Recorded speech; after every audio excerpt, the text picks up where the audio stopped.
We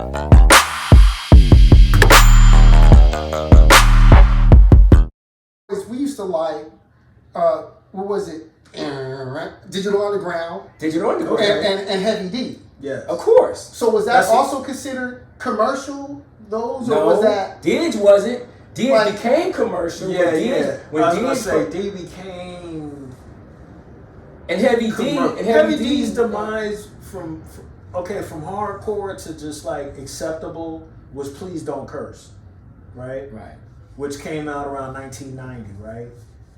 Which also has Grand Poobah and Chub Rock on it, right? Yeah. The Chubster, right? Yeah. Again, still conscious music though, right? And being aware, like, now we're influencing the kids in a bad way. Let's put out a song that will kind of put it in everybody's mind. Hey, please don't curse, right? Yeah. Then you listen to the next song, motherfucker, this mother. But, right.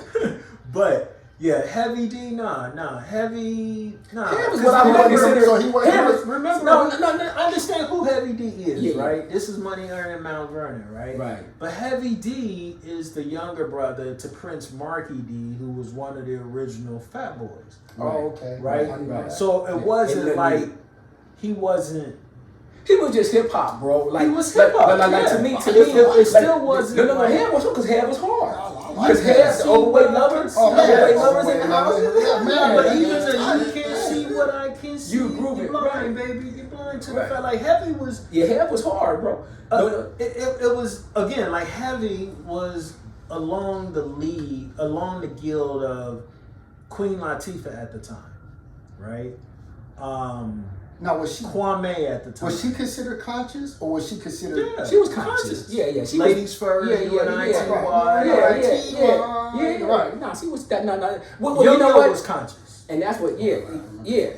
I mean, even some of the shit that we don't call conscious, right? Because Rage was conscious. Yes. Right. Like Rage '92. So that we bring it back to the '90s. And guess what? This is the West Coast. Conscious daughters. The West Coast daughters, like you go back and you really study that Chronic album, those early Snoop albums, because the Chronic album, you got to remember, he also had a bunch of revolutionary shit going on in there too. Like those little outtakes, those little snippets he did when he was like, any means necessary, by any means necessary. Yeah, that's what black folks, and they was addressing black folks and Africans getting together and unifying. Like all that shit is being said in the Chronic. Okay, so besides just the weed smoking and the gangsterism and this and that, and then Snoop is telling the stories. Yeah, he telling the stories of the inner city like youth, like, but that's the life of a G, I guess. You know, I mean, man, it, like when you really go back and listen to it, right? Because because music is really just expression, you know, of what's going on at the time. Yeah. And I get that, whether it's drugs, whether it's civil unrest, or any of that. Yeah. We usually use music as a means to express what's going on. Yeah. Now, well, especially black folks too, right? Because that's what we do. Yeah, that's what like we understand that music is a powerful tool. Yes. Music is a way to galvanize thousands of people. And influence them, you know what I mean? So, and then we can talk about too, that's also the plight of hip hop too, because that's also like it can be used against you too. I was thinking, you know what I mean? So, no, it's saying. I mean, because that's how they use that. Like hip hop got weaponized against us too, which is against us. I feel like that's what's going on now. No, for real. Right. That's what happened in '92, and you know, as I was explaining, like I think in '92 that was a time where hip hop was weaponized against the people. Right. Where before there was a separation. Hey, I can listen to Two Live Crew when I go to Freaknik, right? Yeah. And then when I get back in my car, I'm gonna hear, you know, Wake Up or something by Brand Nubians and be on a different, you know, vibe, right? And then I can listen to the girls, like I might want to throw back and listen to JJ Fad and, you know, Supersonic or something, right? Like, so it was like you can kind of, and it still happens to this day, you know, I change the radio station all fucking day looking for something different because I don't want to hear this, you know, right? Yeah. But the weaponization of hip hop against the culture, to me, started in '92, and then it went downhill from there. Where what was being promoted on the airways, and remember, we're listening to programs, so what was being programmed to the people was the dumbed down vibration of what we eventually got to today. I'm not saying there's no consciousness in hip hop, right?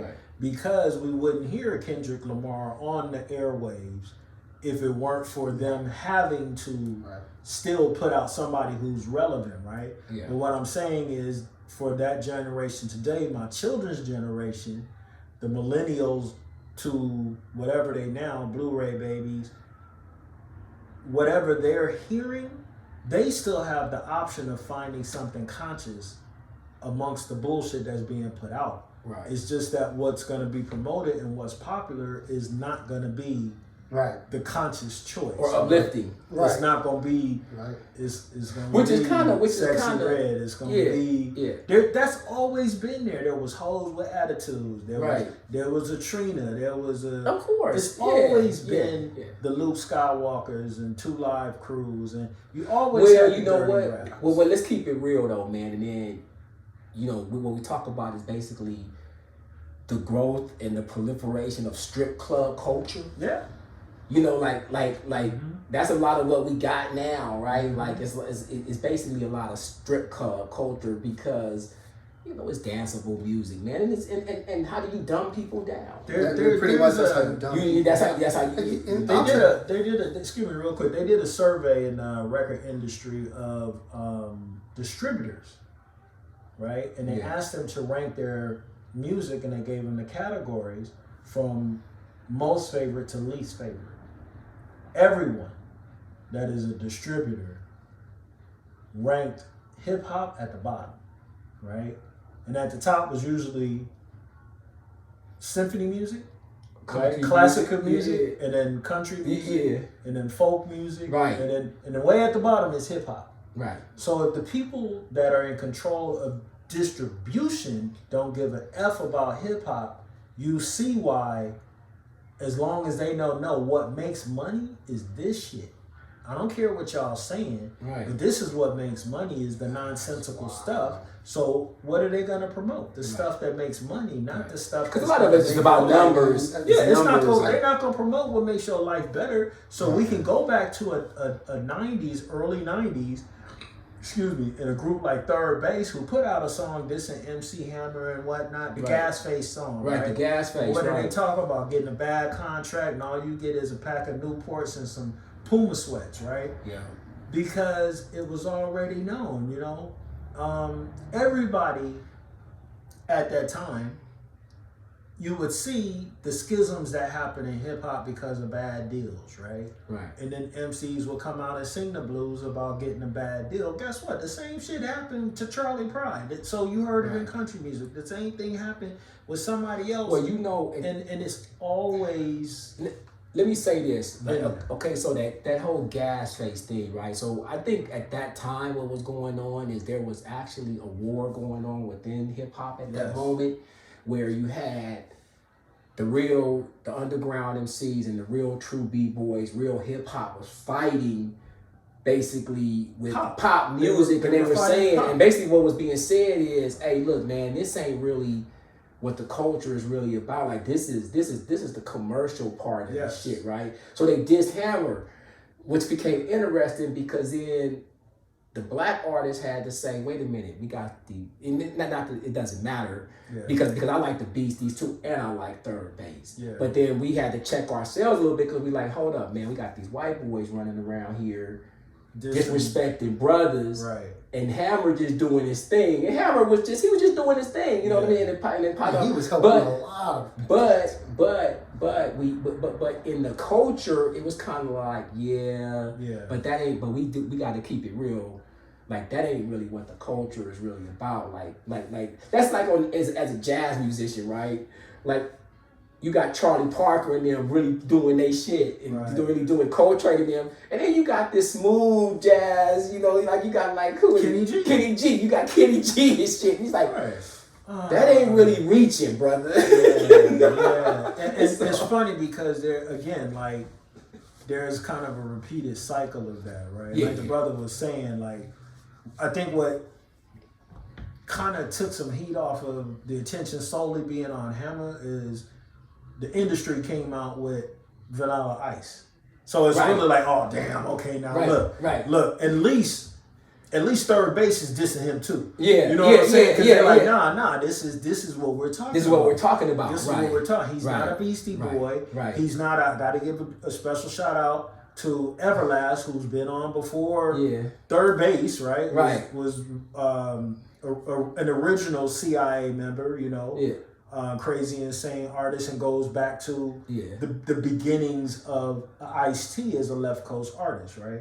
Yeah. So there's always been white MCs that were respected. No doubt.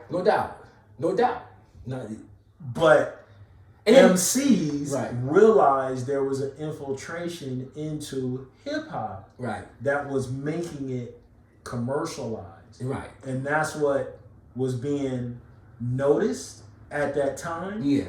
Where it wasn't just, like Third Base said they made Gas Face, right? But then after that, oh shit, here come Black Sheep, and I heard you got the feeling for the flavor, right? He started out, I want ice. Do I want vanilla? Right? No. Do I want chocolate? No, right? But it was being noted, like we're pointing out people that we know are not. You ain't hip hop. Right. You're a rapper. Right. But you ain't hip hop. Right. You can rhyme. Right. But you're not hip hop. Right. Because there's people, Nike, when they first came out with their one-hit wonders tours. Yeah. Here's an MC that made that tour every fucking year who was a dope MC, but because the brother was a little cleaner. Okay, young MC does not always get the props that a young MC should get. Right. Because it was kind of on the line. Like it was on the line. No. But guess what? But a lot of shit was. So even though it was a huge hit, so it was Crisscross, right? Like at that point, at that time, Tone Low. At that time, Tone Low, same thing. I mean, at that time, the industry was playing with this toy. Yes. They were still trying to figure out what they could manipulate to make money off of something that they didn't give two rat shits about to begin with, right? Yeah. Now understand that they never cared about it. They only cared when they realized, well, Aerosmith is taking Run DMC on tour with them. Right. That doesn't make any sense. Yeah. Then they turn on MTV and they hear, walk this way. They're like, wait a minute. We can make money at this? Right? So it happened then, right? And it happened again later on when people like Wu-Tang Clan were trying to get put on, right? Right. When cats like the Alcoholics and Farside and who I'm repping today. Right on. Bizarre Trip to Farside. Man, one of the dopest albums ever produced. And you see my head go down like, I do not like that. Oh man, that's what it did. I was like, Mike. So we're gonna come back. We're gonna come back to the Farside. There's something interesting I want to bring out. And again, we talked about like genres in hip hop, and I want to talk about left coast artists for a second, and something that is still going on here in Los Angeles involving hip hop, right? Let me just cut into that because whatever I was saying, it wasn't even that important because my man mentioned the Farside. So like here in LA, I come home in '92, right? And there was a underground hip hop scene that existed. Okay. Right? That a lot of people are familiar with, but not familiar with. Right? Gotcha. So we had the Good Life movement, right? And apparently someone is working on a documentary on the Good Life. Because out of Good Life came Freestyle Fellowship. Okay. Right? Yeah. Came Micah 9. Yeah. Came Volume 10. Yeah. Came J5. Came so many people that became well-known and lesser known. Right. Flowed through true artists, Good Life. Yeah, right? Yeah. Also, what was the other one? Project Blown. Right. I used to go to the. Hey man, I actually went to some of them projects. Yes. Some of them Project Blow parties. Yes. So all the dudes like that, Mike Anon, all them dudes, the whole World like stage, like the the whole. We have Fifth Street Dicks. Right? Yeah. So the chaos, the chaos, right? The chaos shit still there, right? Still there, right? Right. So like in Lemert. And then Lemert adjacent, because Good Life was up on Jefferson and Crenshaw, right? Yeah. Which was a health food store during the day, right? But like at that time, between LA and the Bay Area, right? So I mentioned some LA artists, but I gotta mention Hobo Junction, the Hobo, Safari, Planet Asia, Dell, right? The Funky Homo Sapien, right? Sisters like Bahamadia, who started in Philly, actually moved out here, you know, and her and Planet Asia and Hobo Junction and all those cats kind of just made like their own little label. So I'm from the Hobos district. Yeah. I'm from the Hobos. So I grew up in West Oakland. Right. So I grew up in West Oakland. I'm one of the first artists out of West Oakland to actually produce music, be on the radio, and get the whole music shit in West Oakland moving, even before the Hobo Junction. Yeah. So I you know I know Saphir, you know, I know Boots, Boots from Boots like those Shout out to those Mau collective things. Yeah. Hold on, go do your thing. Okay. So let me just finish. So I would just have to give a shout out. I am from Hobo That's what I'm Junction, saying. See, you gotta, the Who Riders. You gotta bring it out, like all so of that people shit. would know, right? Like there's hip hop beyond E40 and Too Short, right? And Spice One, right? And Rappin' Forte, right? And we love all of them dudes too. Yeah, they all love. But it's all culture. It's all part of the whole culture. The same culture, but it's what is gonna make it commercially, or make it, you know, that's what is promoted. That's why, you know, we kind of segue into like the producers, the distributors' point of view to explain that, like, nah, this is why you hear this over this. Right. Commercially, if I'm saying negative things, that'll be distributed. But if I'm saying something abstract, just abstract, right? Again, New York, you would hear native tongue, so you're gonna hear Jungle Brothers. That was considered abstract compared to Mobb Deep. Right. So and I love both of those groups. I like Mobb Deep. Immensely. Mobb Deep was hard. Immensely, right? Immensely, right? Mobb Deep is more commercial than MOP though. Right. MOP is more underground than somebody else that was considered, you know, and New York has pop artists too. Anybody, Bad Boy. Bad Boy is a label, before we get to wait. Go. I have to ask this because this might turn the whole conversation. Okay, what is it? There's two cats that ain't got mentioned yet. Okay, let's hear it. That in most people's eyes, these are like your top two cats ever. Okay. And don't say you already know where this is going. So you get Pac, and you get Biggie. Yes. Right. How do you guys see how they changed because the way that they got down and the way that the people gravitated to those two. That's what my brother said. I think it was the era. I think it was the fact that you had two people that were involved in a national beef. Right. Actually die.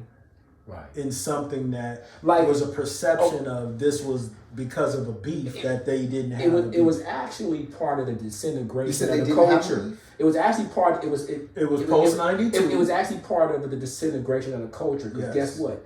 Diss records and all that other shit had already been done. That's how it started. It had already been done. Cool J was funking with Cool J was funking with Kumo D, BDP versus the Cold Crush. Let me finish. And so then Cool J comes back with Mama Say Knock You Out. That's what Mama Say Knock You Out is about, right? But here's what we're talking about with Pac and Biggie is that it got true to life. And so basically what we talk about is some gangsters funking. Yeah. That's basically what we talk about. East Coast gangsters and West Coast gangsters fucking, because in hip hop you do have a lot of gangsters and gangsterism and street shit going on. It's all of that, right? Yeah. It's all of that. So now, but Pac being one of the greatest writers ever, like if you had to ask me who was maybe one of the greatest writers ever it's probably Tupac, bro. Like his shit, you hear stories like about his how writing. he wrote, man. I mean, you listen to his song, but when you start listening to his whole fucking, his whole volume of work and the writing that this dude did and the expression that he had, and honestly speaking, I think it actually may have got him killed because it was so true to. Because when I first heard the Illuminati, bro, I was like, "This ain't good, bro." Right. I was like, "This ain't." So again, it's the error. It's the error. It was the age, right? It was the stage of hip hop, right? And then the message, right? Right. So, like my brother was saying, when you listen, because look at Pac, there was an evolution in him, right? To me, my favorite album is Tupacalypse Now. Okay. Right, what my homies call. Right. Brenda Got a Baby, Had a Baby was commercial, right? Yeah. But there was other songs on there. Yeah. All I Wanted to Be Was a Soldier. Right. That was conscious Pac. Right. Then we got Jailbird Pac, right? Right.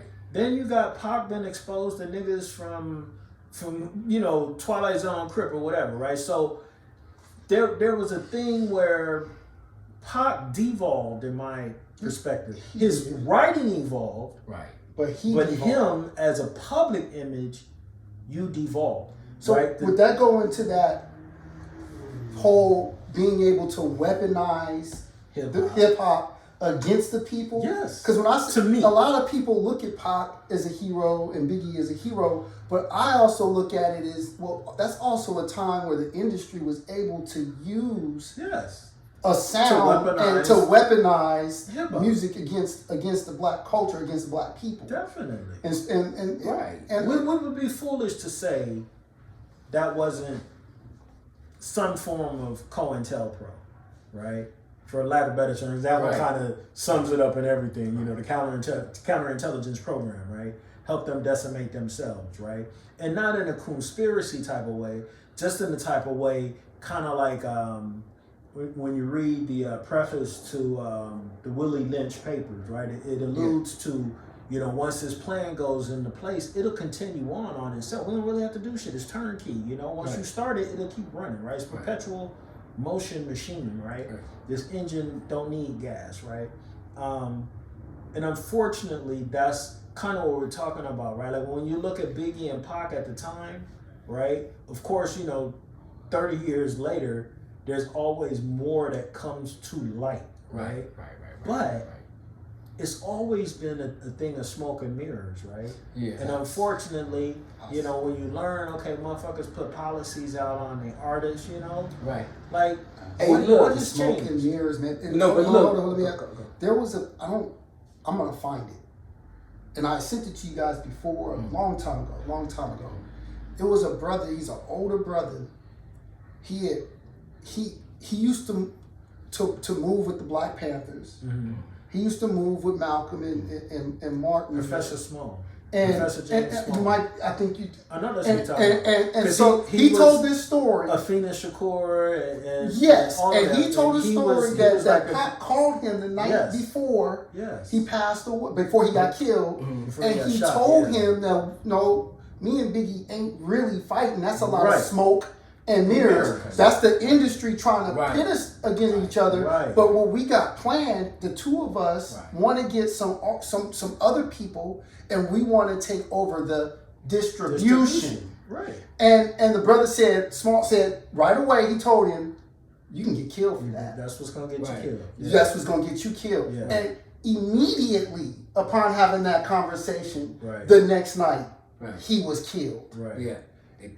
And I'm saying that smoke and mirrors thing, I'm thinking that the industry wanted to weaponize the sound and the music in a certain way. But when you have cats saying that we're going to take distribution, then you can't weaponize it against us because we're the ones distributing what the sound is. And so the moment you say, well, we want to control what our sound is now, we want to control what gets put out there, and you got this cat whose parents were revolutionaries. Yeah. And these people, Pac and Biggie, whether you like them or not, they had the ears of millions of people. Right. Yeah, I got you. Millions. And Pac had already started coming out with Black Jesus and F the Illuminati. And he was starting to try to, he was evolving as a character. It's like he was going back to who he started as. Right. Like I made party albums and all that shit because actually it was a contractual obligation, right? Right. Like you owe this to Suge for bailing your ass out, right? And get your ass in there and lock him in the room and just slide pizza under the door until you write me at least 2 songs today, nigga, right? Like that's the reality of what the fuck was going on at Death Row Records at the time, right? Yeah. But yes, there was no serious beef between Biggie and Pac. Many people are aware there are some unreleased audio, like unreleased, like it never was made into a commercialized album, right? But there's audio of them freestyling together, right? In a show in New York, right? It's a known that one slept on the other one's floor, right? It's a known that Pac helped Biggie in his storytelling aspect of his music, right? So there was somebody we were talking about earlier too that I looked at as the same way. Like, when you get to the behind the scenes story though, you learn like this person. Oh, it's Tupac, right? Like no. It was with Tupac, right? And some of what people think are so prolific of him as an MC are lines bitten from somebody else, right? Like there was a MC out here in Cali, mental illness, right? Yeah. Some of Pac's lines are straight up. Those are mental illnesses bars, right? No shade on Pac. Right. And you know what? That happens in the industry, dude. It's what happened. I was in the studio when he wrote this. I even told the nigga, I'm gonna use that.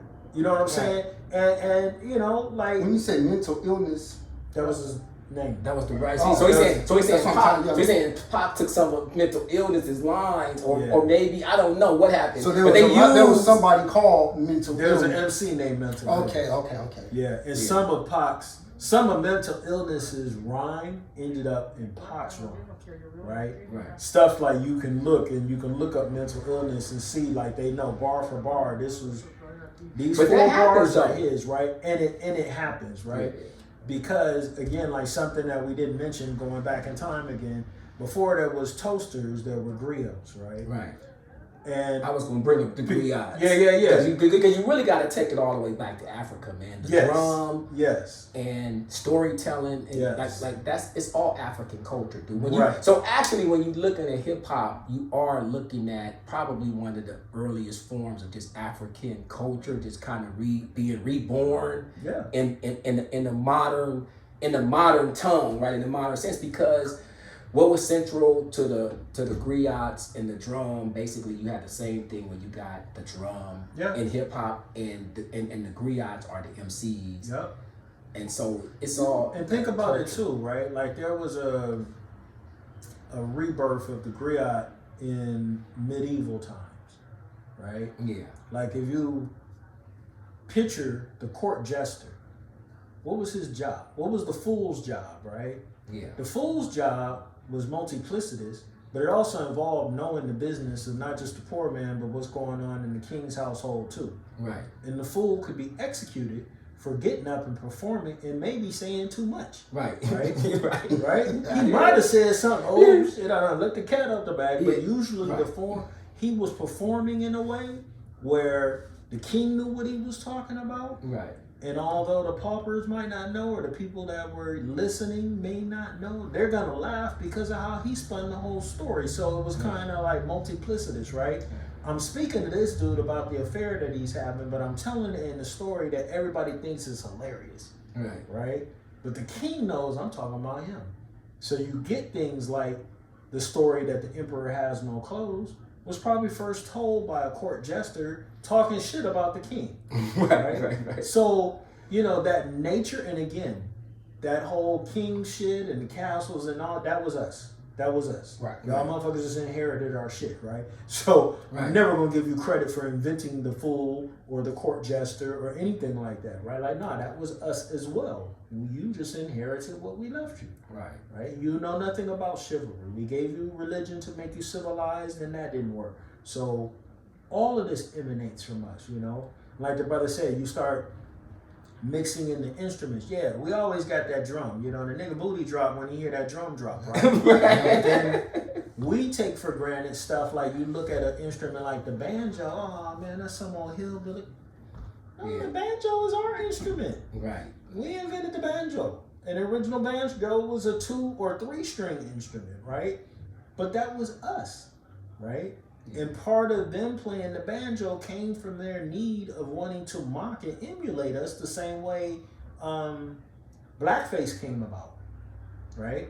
That was mocking us, right? So if you see them in blackface playing the banjo, they really are imitating everything that you did. Your music, your song, your dance, right? Making your lyrics more colorful than what you could even say, you know? I've been tripping because I've been back in the States for about a month now. I leave Friday. But since I've been here, I just made it like a daily task to watch one blaxploitation film a day, right? Yeah. But part of it is like me reliving my childhood. Yeah. And rekindling memories, some fond, some not so fond. Right. But also tripping off of the verbiage or the lyrics and the words that were said in blaxploitation wasn't even how we talked. Right. You know, when you look at who wrote a lot of this shit, you say, oh, Norm Lear. Right. I say, you know, they got us talking in ways that wasn't even like realistic for us to, a stereotype of a stereotype. We got no weapon, you know? We got no weapon. He wasn't talking like that. Shout out to Robert Townsend. Right, man. You know what hits my ear is when you say all of this comes back from a time of ancient time, like Africa, Black Europe, ancient Black Europe, which a lot of people don't understand or don't know about. Yeah. But what really hits my ear is when you say the drum, and I'm going to bring up something that's not necessarily hip hop, but we did mention it earlier, is when we go back into Jamaica. And when you start listening to how the roots reggae came about, and they had that whole DJing thing going on in the streets where they would play the music literally like all the way to like 4, 5 o'clock at night or 8 o'clock at night. From the morning all the way to at night. But they said what really got that sound, the roots sound, was when they had to finally make amends with Rasta. With the Rastas, and this is where Bob and them start coming in. This is where the Wailers start coming in, and they started to bring in the drum. And so when they brought that drum in there, and then you added that bass, that you know the way that they would do the bass, that changed forever the sound of that music. Because even when you listen to like early Jamaican music, a lot of it sounds just like the doo-wop music we were singing here, right? But then when sound systems started, and you had competitions like Soundboy and all these, different people were building bigger and bigger sound systems to just play music in the streets. Then dancehall kind of started, right? So then dancehall, which evolved as well, right? Because when I was home in Belize, I happened to go to a 90s themed dance hall party and kind of trip because I'm like, dang, you're right. Like, we don't listen to Patra no more. We're not hearing Sizzla, slow and sexy and like music that was right. And then I find myself back here finding people that are like, nah, man, we're trying to bring back like 90s R&B, right? Because it had a different swing than what R&B had before and after that, right? So you kind of see like this 30-year resurgence of certain things too, right? But like like there was an evolution that you're right, man. Like the sound started one way, but then when we brought in brothers from Bush, right, and make amends with Rastas, and now the music gets to evolve in an even deeper way. And mind you, millions of Jamaicans left the island and went across the pond to England. Right. And right. There was a mixture of dancehall music with the mod and the punk and the working class Brits that were there that spun off and made ska. Right. And the skank, which is a little different, right? It's faster, right? Yeah. But that's because they have a knack for Polish music that also sounds close to that, right? So you kind of get like the polka music, right? Mm-hmm. So you kind of get like, oh no, I can dig that because the way the skank is hitting, that's like this, right? Yeah. So, and then with them being an island and Trojan Records being the major distributor for their music in the UK as well as the US, you kind of had this thing where there was like a shared sound between the UK and Jamaica that didn't necessarily involve the US. Yeah. But then there was also a US influx or kind of like persuasion. Right. Because a lot of people don't know about the Bob Marley years in Baltimore, right? When he wrote like Shot the Sheriff for Eric Clapton, right? Yeah. And then Eric has his version. Don't nobody know Eric Clapton's version of I Shot the Sheriff? Yeah. You only know the Ross Marley. You only know his version, right? So it's interesting to kind of see like, there was this kind of amalgamation of Jamaican artists writing songs for American pop artists, right? Most people are familiar with like Cadillac Records and what used to go down with Pat Boone and what's the dude, Perry Como, where they would take a Ray Charles album, right? And then do a Perry Como cover or do a Pat Boone cover of popular black music that only played in the Chitlin circuit. But on American Bandstand, you're hearing Pat Boone, right? Yeah. So that happened until like the 70s when Cass was like, no more of that, man. We're not doing this double genre, right? And then you start having, not that it didn't happen before, but you had people like Burt Bacharach who wrote songs specifically for Dionne Warwick, right? Yeah. And who'd have thunk that somebody like, what's my man, Freddie? What's my man's name? Luther Vandross. Oh, yeah.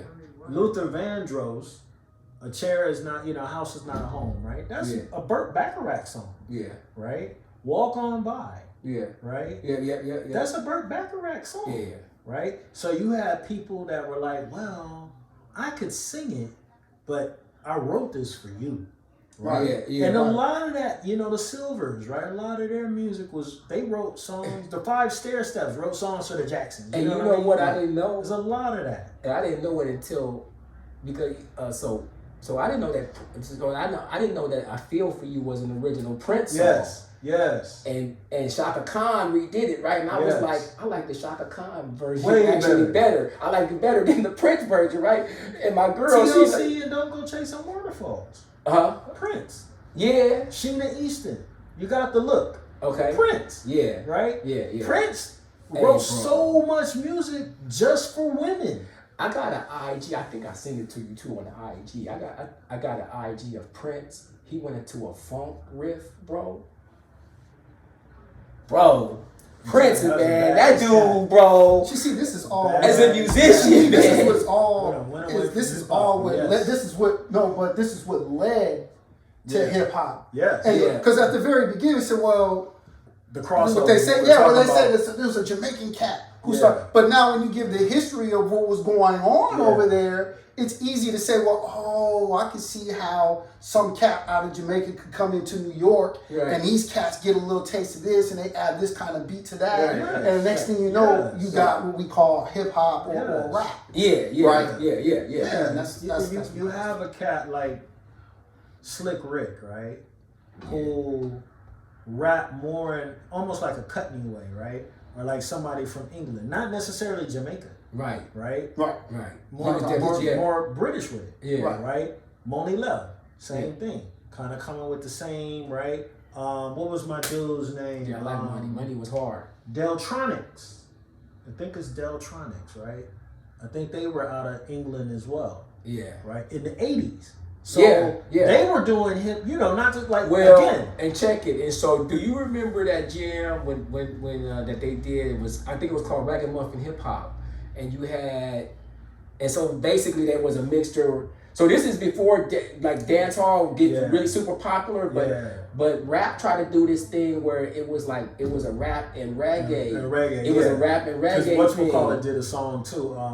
Fat Boys. Oh, did they? They had hardcore reggae. They had hardcore reggae, and that was going on in New York. I get that part, right? Like it's like nah, because New York. And them cats are Jamaican. They roots are Jamaican. A lot of the early hip hop artists, they from the islands and shit. That makes sense. Like makes sense. Jamaican, right? KRS-One is of Jamaican, right. So many, again, because New York is like a small melting pot. You got people on top of people on right. Like people on top of people on top of people. So for them, I think the separation or the distinction being known in the music was more prevalent.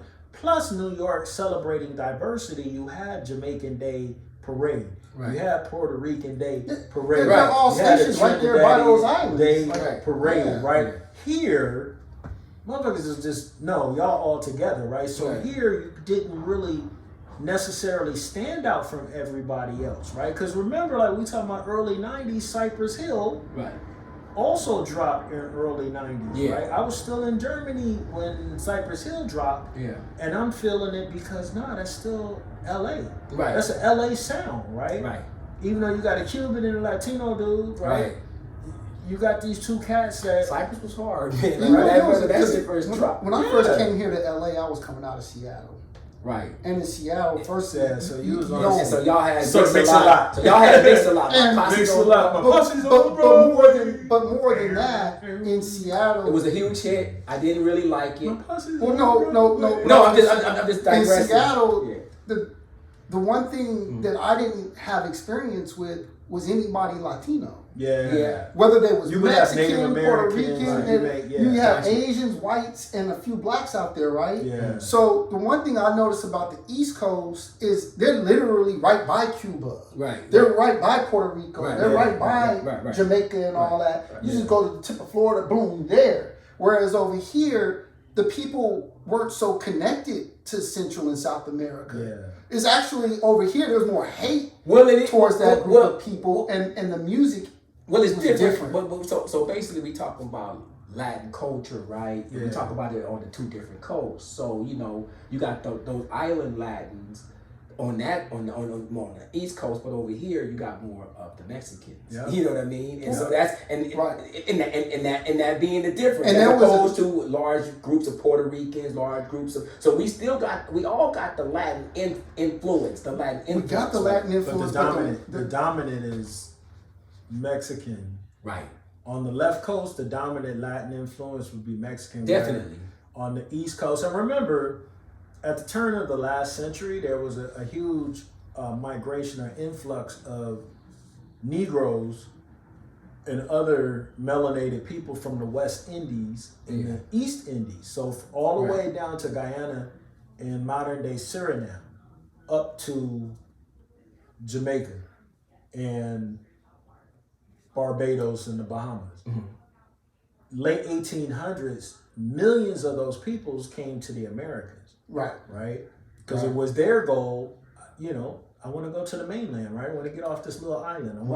Right? And so they came here, and we know this because, especially in the month of February, when you go over Black history, I see there's a lot more awareness of the Afro-Latino influence into modern American culture, right? Yeah. So during the Harlem Renaissance era, during the 1920s and 1930s, brothers like J.A. Rogers, right, who was a West Indian transplant, he came to the Americas from the West Indies and said, I need to start putting out information to inform these blacks who don't know half of what we know of who they are, right? Same time, Marcus Garvey. Same time, Elijah Muhammad. Same time, Louis Farrakhan. Same time, with the big ass forehead, Sidney Poitier. Same time, Harry Belafonte. Right. Right? Like all of these people came from the West Indies. Right. They're not Yankees. That's wild. But their influence on the culture here helped to push it forward. I want to mention something like real quick, and it's definitely not on the topic. But there's things that I think Aboriginal Negroes in North America forget that you had similar things, right? For example, I sent one out to the group recently about African martial arts in the Western Hemisphere, right? Yeah. So Black Americans forget they have their own mixed martial arts. Yeah. We have an art form called knocking and kicking. Yeah. Right? Yeah. We forget that though, right? And I had very little conscious awareness of knocking and kicking, but I knew about 52 blocks, right? And didn't find out about 52 blocks until I was 18 and in basic training in South Carolina with cats from New York who are talking about 52 blocks, right? Not knowing that 52 blocks started as knocking and kicking, right? Yeah. That's what it was called back in the old-timey black and white slavery days. It was knocking and kicking, right? And then that was also, it has a bunch of different names based on the region of where you were. But, I'm just saying that to say, like, every pocket of blacks in the Western Hemisphere pretty much had the same things, just titled differently. I got you. You know what I mean? Just titled differently. So, when especially when you take somebody who may have come from the West Indies and they end up in New York and they realize, oh shit, we do the same thing. We just call it this. Right. That help keeps the culture rolling. It helps to keep that art form alive because they're adding back to something that it was here. It just happened to diminish. I tell you, I had a Puerto Rican friend. I think he was Puerto Rican. And he would tell me all the time, he's like, yo, Mike, the difference out here is when I'm over in New York, the Latinos and the Puerto Ricans, Dominicans, all of us, man, we get along with the blacks. But I come over here to California and y'all beefing. And I used to always think of that and like, man, that's kind of wild. And I would also think back to the music part of it. It is. When you go back to the music part of it, in the East Coast, you have, when you say Afro-Latinos, you're not speaking of people from South and Central America as Afro-Latinos, which they are also Afro-Latinos. Yeah. But when there was a more connection in terms of music in the East Coast than over here in the West Coast. Well, because over here in the West Coast, you have black music and Mexican music, and they are totally different. Yeah. Nowhere near the same. Okay, so like, let me say this. So I mean, I get the whole New York thing, like, because like you said, it's East Coast in general, and I'll speak on New York. It's like I get the fact, mostly New York. because they're close together, so you can't, So for instance, up north, heavy black population, Latino population, Asian population. Everybody's there, right?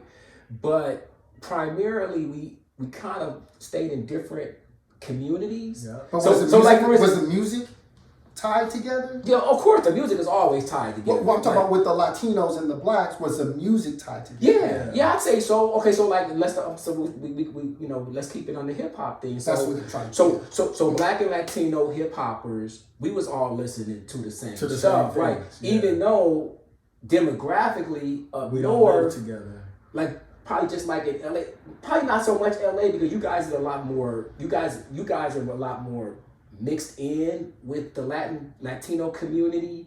Like because it's so big as opposed to north. Like for instance, like up north, the Latino community probably typically stayed on the east side and between the 30s and 40s and Newman. It was primarily surrounded by a lot of blacks. Because we was in the west, we was in the north, and we was in the east. Now, right? Did they have any hip hop groups? Yeah, they did. There was a few. I'm trying to remember. There was some. I wanted to do a shout out to this group too, but I cannot remember their name. But they were. It was a mixed group. There were like 2 Mexicans, 2 white dudes and then a black So MC look, in this so group. this is interesting. But So I can't remember who they. One of them still raps. Yeah. But I can't remember the. And it was just somebody. I was up in Berkeley and happened to go to You was up what in is the record store? detail. Oh man, You was up in detail all the time. Leopold's? No, it's one here too. Amoeba. Yeah. I went to Amoeba. Okay, Amoeba. And you know how people have all their blankets and stuff out front, and somebody was selling CDs outside of the record store. Right. And so I just happened to buy a CD and got back in the vehicle and popped it in. I was like, damn, who is this? Right. Like I bought there's an MC Supernat.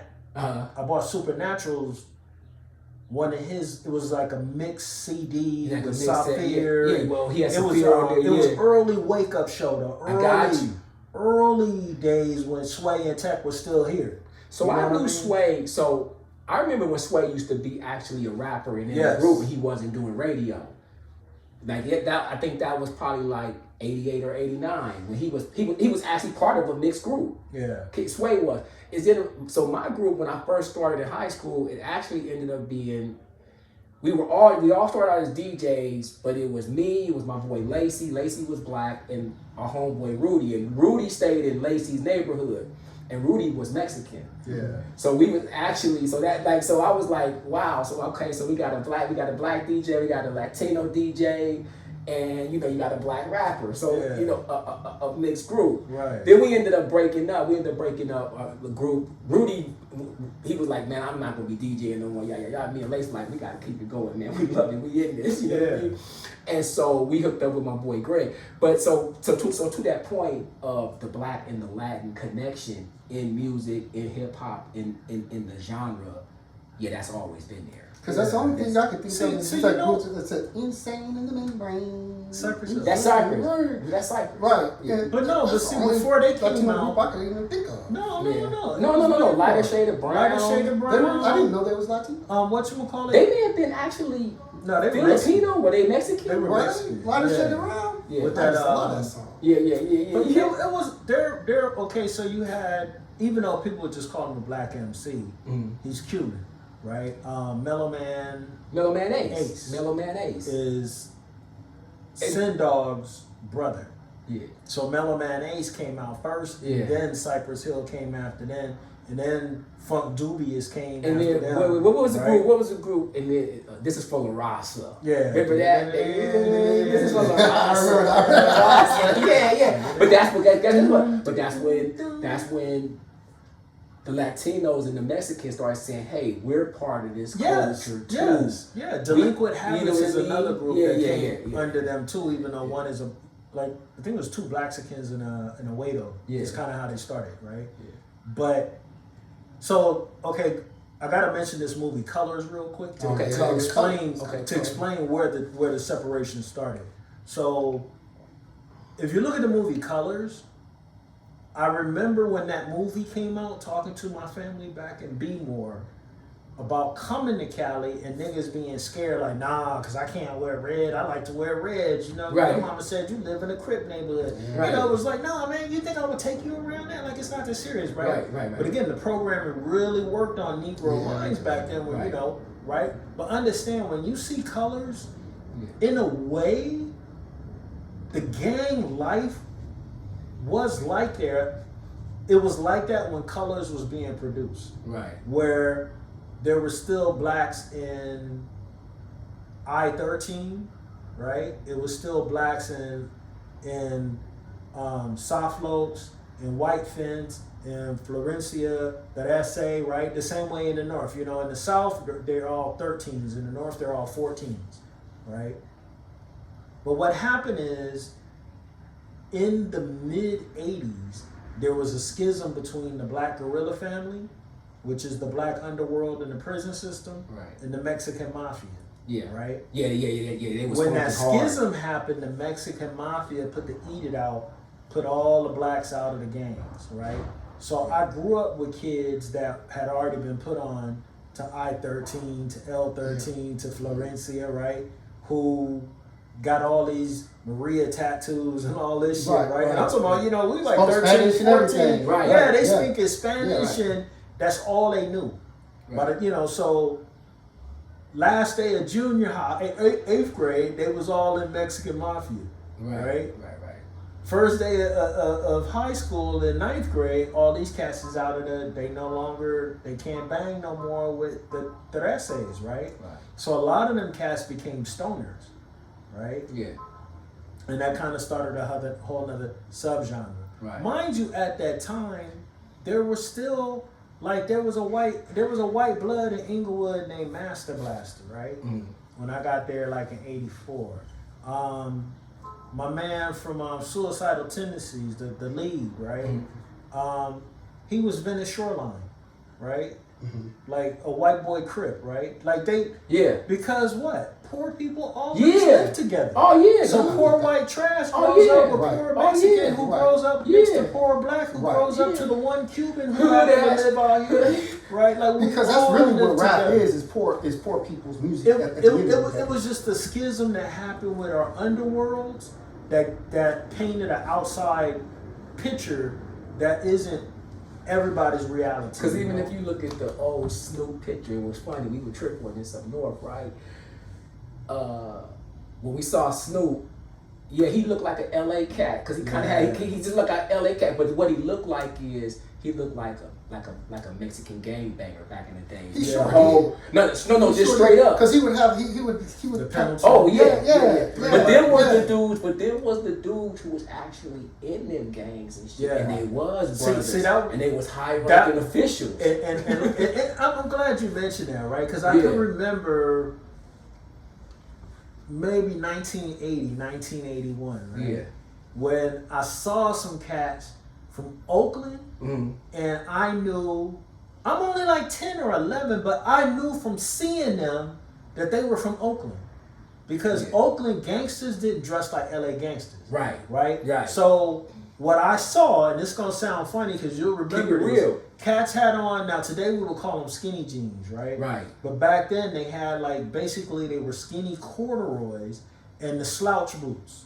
Right? Yeah. So it was like Rick James looking boots. Okay. Right? But they were slouched at the bottom and the cats had these long, skinny, like corduroys. Yeah. They had member only jackets on, Members but the only. sleeves were pushed up. Right. They had the Merce. Uh-huh. They had the man purse on, right? The leather wallet that went under the arm. Right. That they probably had the strap in. Yes. They probably had the strap That's in. what I'm saying. Like, I seen these cats and I knew, them gangsters from Oakland, they ain't from LA. Right. The niggas had the Rick James Koofy cut, right? Yeah. Where they had the hair braided like the Rick James, right? But they had Kango on, right? Right. So the cats had the Congo on, turned backwards, right? Like, I knew them niggas from Oakland, man, they ain't from here, right? They had on a silk, tank top on. It was just like that's not how from LA gangsters didn't dress. No, it's real talk because look, so when we saw Snoopy and we saw him, we was like, oh, okay, so Snoop, if he was up here, he'd have been like he would have been up in the Fruitvale district. Yep. He would have been like in the Fruitvale district. He'd have been on the east side because we didn't dress like that on the west side. Now, was the music different too to go along with the look? Yeah, because guess what? If you listen to Snoop's early shit, that's classic LA gangster low ride shit. Yeah, like I mean, where in Oakland, it would have been more player. Right. They would have been like a forte at that time. Right. It would have been more. Right. It'd been more forte-ish. Right. And I was like, it was different. Sort of like pimp type. It would have been like pimp type. But like Drew Down. But when we like Drew. But when Drew Down is a great example because we said the LA niggas gonna love Drew Down. Yeah. Because Drew Down gonna remind them of a LA dude, but. Because he got the waves and shit. He got picked. That's why I was going back to lingo. I was like, when I heard Snoop rapping and his talking, he talked like a 79 or 80 style East Oakland player. Yeah. With the really though. On that and Mac shit. And all that pimpy ass shit. And then on that Mac shit. He do sound like a pimp. No, real talk. He did. And so we said they gonna love Drew because Drew Down. So Drew Down was from the east side. Right. He was on the east side of Oakland in the 50s. And them cats, so the whole like finger waves and shit like that, that was a whole style they was kind of like fops, like hella pimpy, this always hella clean, they hair always done, like very foppish like cats, right? And so I was like, that's why I like Snoop, because Snoop remind me of like a cool ass East. And it's funny because Snoop's style was tremendously different from say like Cube and they go from cats. LA. Right. And then the other cats, they the way that they got out was just a little different. No, look, because I'm telling you, because Snoop had the Spanish influence in this shit. He had like kind of like that Mexican gangster crip shit going on. Because he was from Long Beach? Yeah, I was about to say, it's also like a territorial difference too. Right. Long Beach is not LA, the same way Pomona ain't LA. Right. So we could look at before we even get to motherfucking Sugar Free. Right. We could start with Above the Law. Right. Their sound it's like it was congruent with a LA sound. Right. But they also represented their hood. You know, so they always, I'm from Pomona. I'm from Pomona. I'm not from LA. I'm not from LA. And then cats from LA, it made them inquisitive, like, well, I gotta go see this Pomona because it's producing niggas like this. Yeah. But then when you get there, you're like, oh shit, it's just like Compton. No wonder, right? Now I see. Right. Now I know why. You know, just like my man saying, like, you know, when you go to Oakland, it's kind of the reverse of LA. LA, if you were easty, that was the bad territory. If you was west of the freeway, that was considered bougie, right? Right. Oakland is the reverse. West side though is the hood. East side though is the reverse of us. It's the hood too, but because the west side is a small hood, right? But east side, like East Oakland is hella big. East Oakland is big. You know what I mean? And because it keeps so going. east and north, because it just keep going. Straight gangster out there. Oh yeah, shit done changed too. You know? Yeah. The town is different anyway. But it was a trip to with like when Snoop first came out. I was like, he definitely got an LA vibe because he in the Dickies, he in the khakis and shit. He was like he's like a black Mexican almost, but he had like a 70s like. But I got it. You want to get into some gangster again? Shit. That's part of the influence that comes from the producer, right? Especially when you sit down and you're mapping your music out like a score, right? So then you tell this nigga, you need to watch the Mac, right? Then your whole verbiage is going to become the Mac because you're trying to also appeal to niggas in Oakland. Wasn't there a rapper called the Mac? It might have been somebody named the Mac. But see, that's why it was a trip. It was a trip to see Snoop and Pac together, right? Because they was really like the same thing, but they was hella different. They was hella different. Really different. And let me explain the difference. So Apocalypse, when he came up with the concept of thug life, right? Like thugging and what Snoopy and pimping and hustling, it's a little bit different. Like it's a whole different like mentality that goes into that shit, right? So I was like, damn, this is a trip to see both sides of this gangster thing going on. Because right here you got Apocalypse, he hella like street, hood, grimy with but East Coast street, because the way cats in the East get down gangster is different than the way cats in the West Coast get down gangster. Even North and South, right? Like, definitely. Looking at Pop, we'd be fools to say there wasn't an influence in his style that came from Digital Underground. Right. You know, shout out to Shock G, rest in peace. You know what I mean? But that brother dynamic. Shock G? Yes. And a musician. Oh yeah, a musician. Shock was a motherfucking musician, and also a child of the funk. You know what I mean? Right. Woo! I love me some Digital Underground, but I'm a child of the funk as well.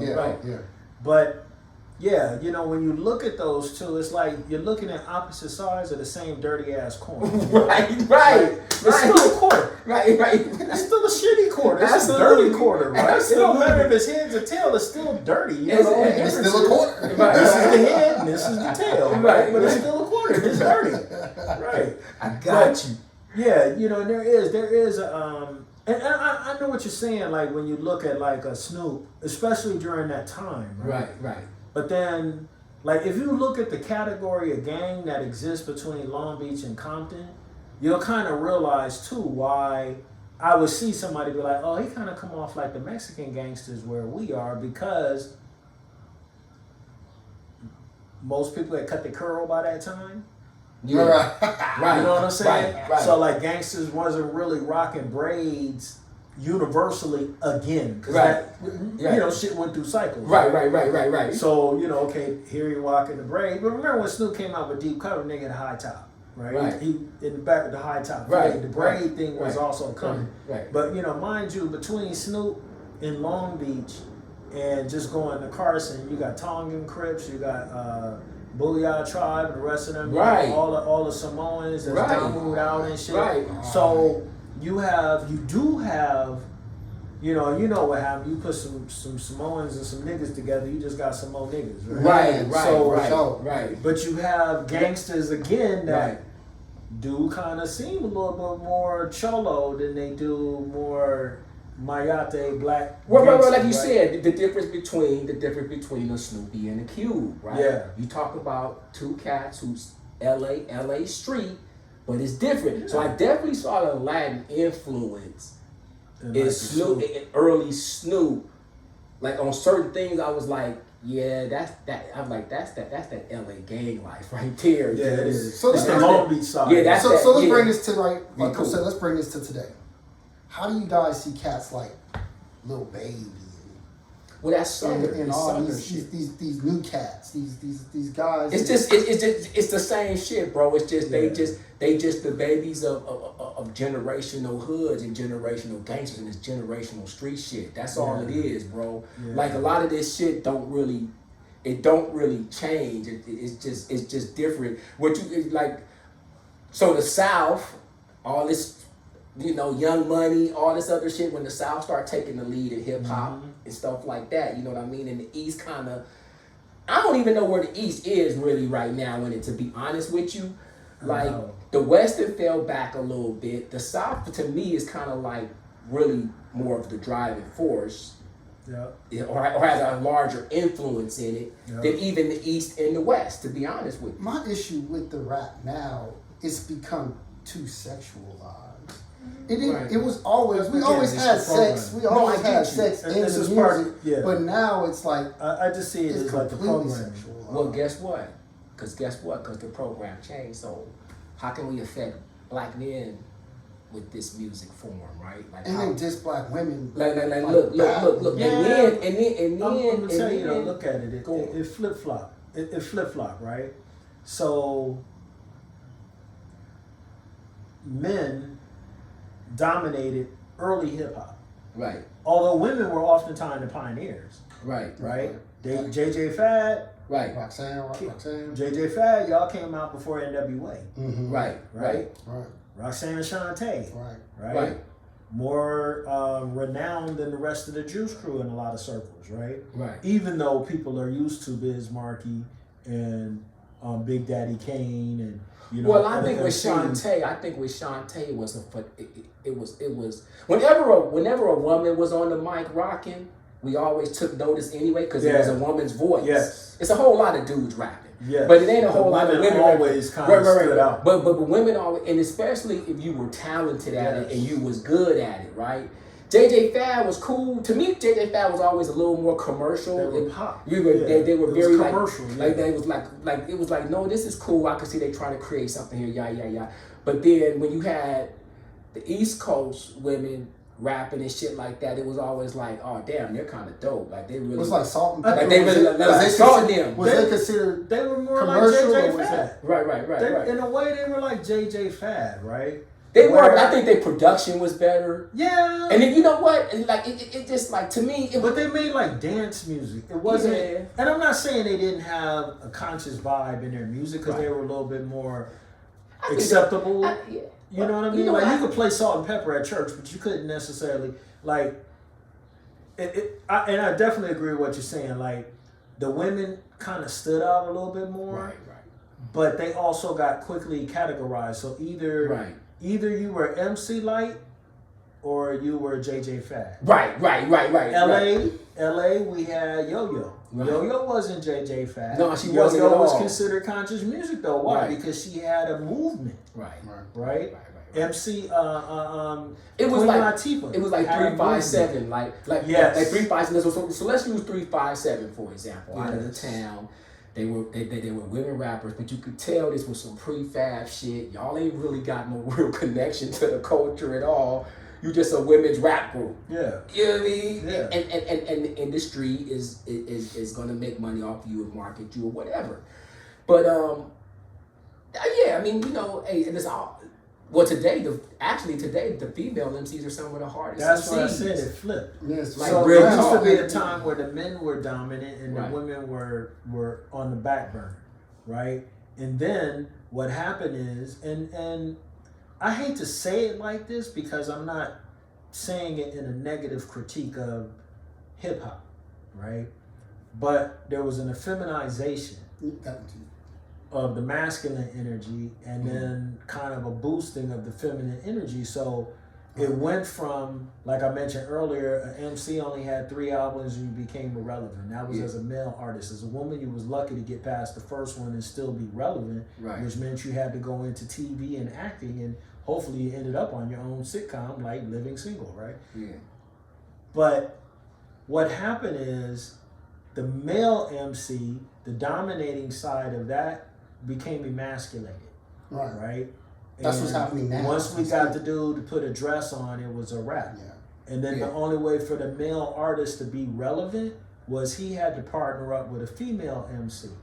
And then the only way that she would be relevant is if she was talking about her pussy, her ass, her lips, her butthole, or whatever, right? Yeah. And then, again, let's further emasculate the man, and now the only way he's a star is if he's partnered with a woman who is a bigger star than he could ever reach when it comes to the popularity of what we hear on the radio, what's promoted in TV and in the video, right?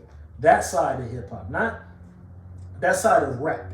That side of rap, right, has devolved into the last BET Awards, you know, and everybody falling out about women on stage, everybody in the house twerking or whatever happened, you know. Well, eventually it had to get to that, right? For people to recognize, like, hey, if it's anything to be salvaged, salvage this shit, right? So in a way, like, don't look at it as a uber negative. There's always room for improvement is how we could look at it and say, no, there's room to salvage that because there's still male and female MCs of all flavors who still keep the art alive. Right. That offset that negative. Yeah, you know, I ain't never really had no issue, man, with the like I don't like that the whole male female MC thing, like and we already know in B-boy culture, we ain't even tripping on none of that. We ain't tripping on color. This shit is about the dopest artists doing groundbreaking shit, doing groundbreaking shit. Like no matter, so you know, so everything gets politicized. Even back in the day when we was talking about third base and them and that, you know, that they got critiqued. Oh man, y'all some white boys trying to act black. Y'all white boys in blackface. Like we, you know what I'm saying? And but it's like nah, not necessarily, man. They some white boys who can do this. like you know, because the Beasties, because honestly speaking, let me give you my critique of the Beasties. I was there when the Beasties came on stage at the DMC concert, the Fresh Fest or whatever. Yeah. That's my first time seeing the Beastie Boys. Some East Coast white boys from wherever they from. Right. Come on stage. They actually were nothing but a reflection of DMC because they came on with the Lee jeans, with Woo Woo, fat gold ropes. Yeah. They had the fat gold ropes. They had the 40 ounces. Yeah. This is before Easy and them came on popularizing the 40 ounces in the mall liquor. This was some East Coast hood motherfuckers, right? On stage. Can you white walking out with their 40s on stage? Now can you imagine in concert, in front of the whole concert, you getting zooted right there, drinking a 40, swinging your gold rope and doing your thing. You know what I mean? You know, just a quick hip hop history before I go back to your shirt. Yeah. Even with like the Beastie Boys, right? That's the Rick Rubin side of Def Jam, right? But you know, the Beastie Boys started out as a punk band, right? And then they started rapping. Right? Yeah. But again, the culture is still the same. You know, like I consider myself, you know, America's first Afro-punk. No such thing. But I've been a punk my whole life. Right? Yeah, got you. And which is an interesting thing. Black punks, that's a whole...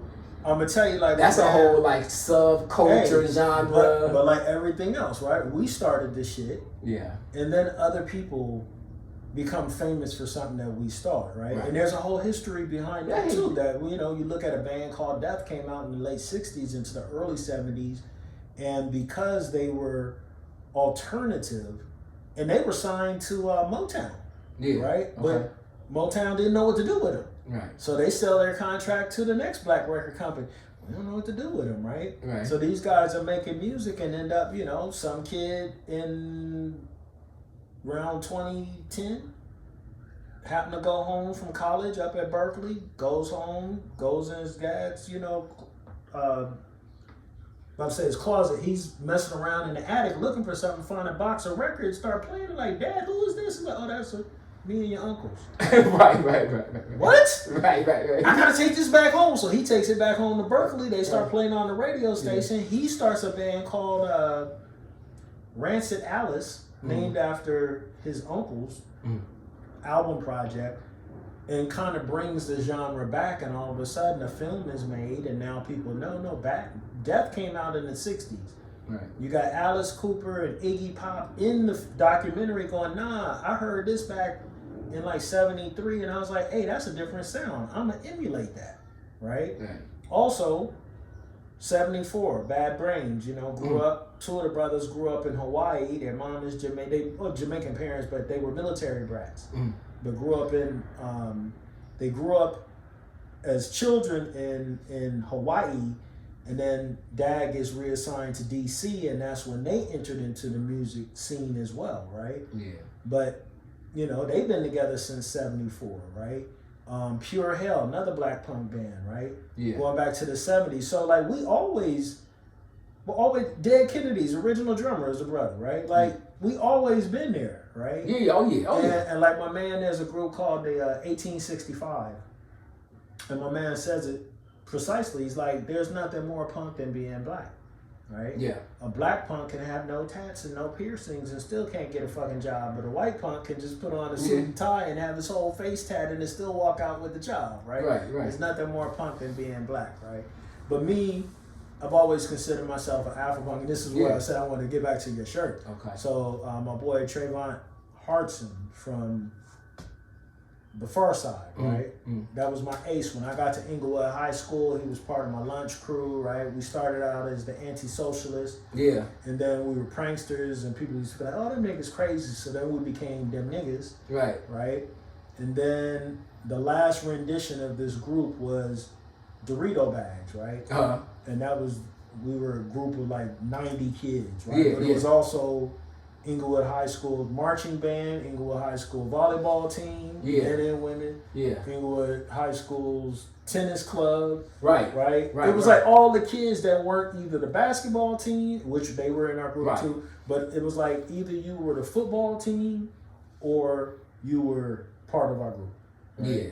And so we had kids from all, you know, chess team, like all them kids, all the nerds, all the eclectic people was part of my grand posse. And Trey from the Far Side was part of that too, which honestly, I'm not gonna say I didn't know the dude couldn't rap. It's just that he never showed that side of himself outside of us just playing around in high school. You know what I mean? Right. But that's my ace, man. Well, I think, you know what? Like, I think people got... He may not have done it back then just because he may not have even known the magnitude of it.